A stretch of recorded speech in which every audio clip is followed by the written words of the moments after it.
ইতিহাসে ছাপ ফেলে।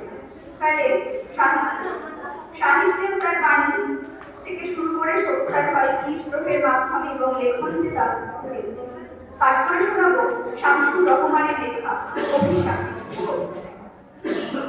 আজ এখানে দাঁড়িয়ে এই রক্তগধূলিতে অভিশাপ আমাদের বুকের ভেতর যারা ভয়ানক কৃষ্ণপক্ষ দিয়েছিল সেতে মগজের কোষে কোষে যারা ঘটেছিল আমাদের আপন জমির লাশ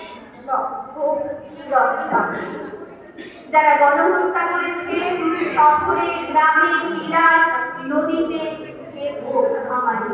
আমি অভিশাপ দিচ্ছি নেকড়ের চেয়েও অধিক পশু সেই সব পশু ফায়ারিং স্কোয়াডের সারিবদ্ধ দাঁড় করিয়ে নিমিষে ঝাঁঝা বুলেটের বৃষ্টি ঝরার এইসব শুকিয়ে ভুগে যাবে আমি তা মানি না।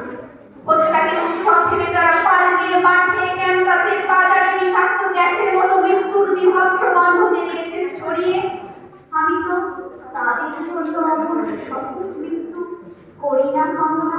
আমাকে করেছে বাধ্য যারা আমার জনম জননীর রক্তে পাড়ু দিয়ে দ্রুত সিঁড়ি ফিরে যেতে আসতে নদীতে আর বন বাজারে শয্যা পেতে নিতে অভিশাপ দিচ্ছি আজ সেই সব দরজা।